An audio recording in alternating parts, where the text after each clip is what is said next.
Let's face it, Apple products are expensive, at least initially, and making an investment into the world of Apple can seem a bit risky, but what about over the long haul?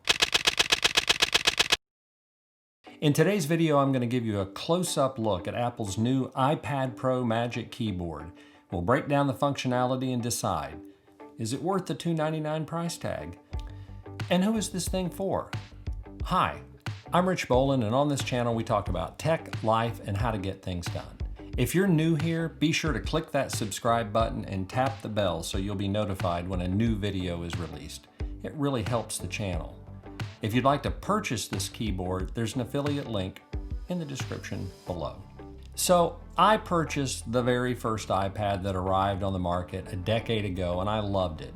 It was a great device for basic stuff such as, answering email and watching videos and the like, but it was in no way a computer or laptop replacement. And at the time, I don't think Apple intended it to be. It was just a big iPod Touch, if you remember those. Through the years, the iPad increased in power and functionality, and the software became much more sophisticated, so much so that Apple produced that famous commercial, "What's a computer?" Hey, what you doing on your computer? What's a computer? So the lines have begun to blur between the iPad and a traditional computer. But if you add the new iPad Pro Magic Keyboard to the mix, it really makes the choice even more difficult.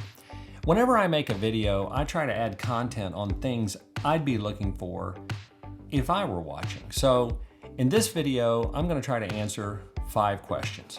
Is it easy to use? Does it increase productivity?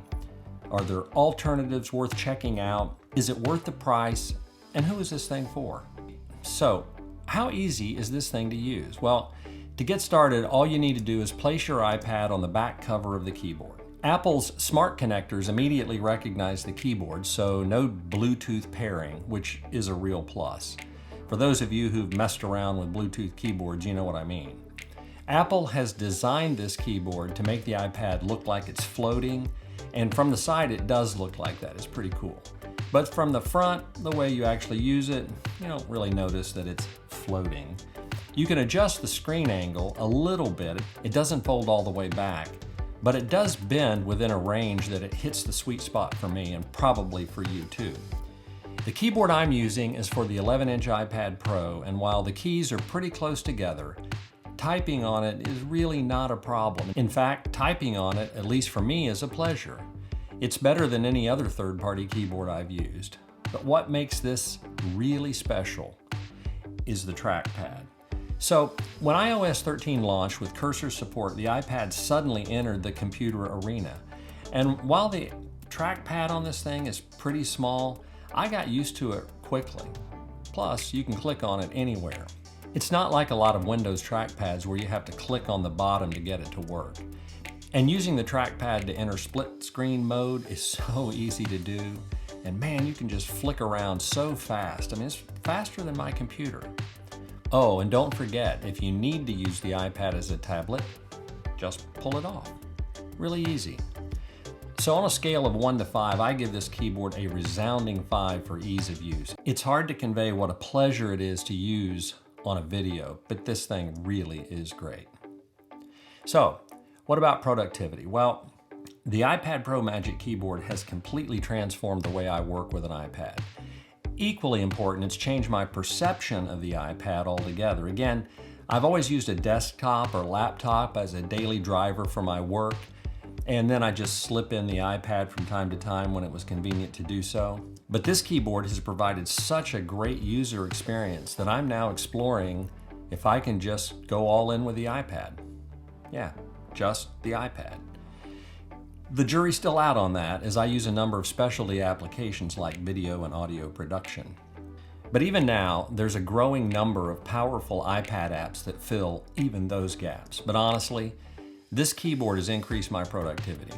I'd have no problem taking this to meetings, using it to control a presentation or video in a public setting, using it to draft complex legal documents or any written material for that matter. It's perfectly at home on your desk or at Starbucks.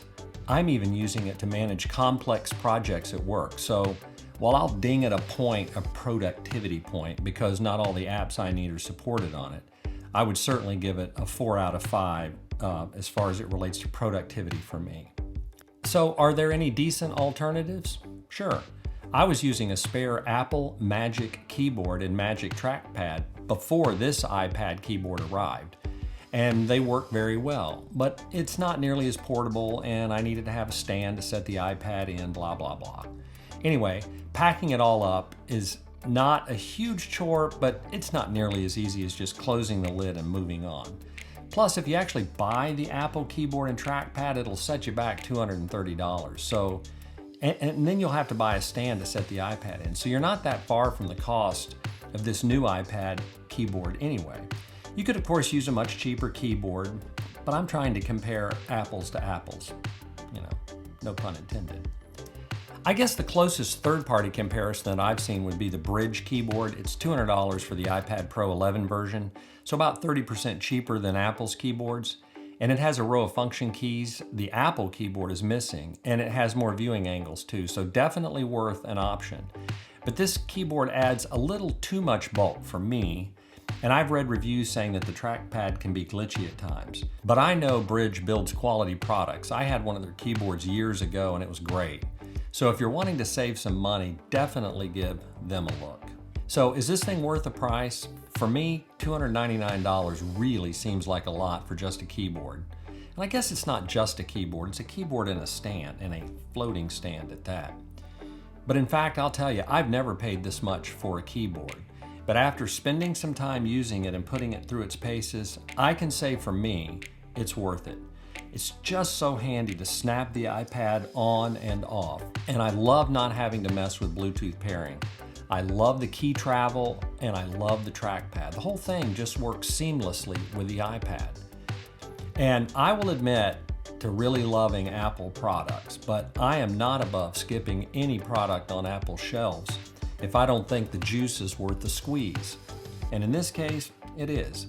No buyer's remorse on my part. I'd love to hear what you think. Is it worth the hefty Apple price tag? Let me know in the comments below. So lastly, who is this keyboard built for? If you're willing to take the time to learn iPad OS operating system, and it's not hard to do, my 90-year-old mother loves her iPad, then this keyboard is for anyone looking to enter data and navigate their iPod in a non-touch way. I think it's powerful enough for the courtroom or for the living room, for the office, for the coffee shop. You can get real work, not fake work, done on the incredible combination of iPad and iPad Pro Magic keyboard. Is it a total replacement for your laptop? Well, maybe. It just depends on whether you need specialty applications not yet designed to run on the iPad. But as time goes on, those are fewer and fewer. So ultimately, I highly recommend the new iPad Pro Magic Keyboard. This will be a part of my work arsenal going forward. If you found this video helpful, please consider subscribing and be sure to tap the bell so you'll be notified when we drop the next video. Thanks for watching, and I'll see you soon.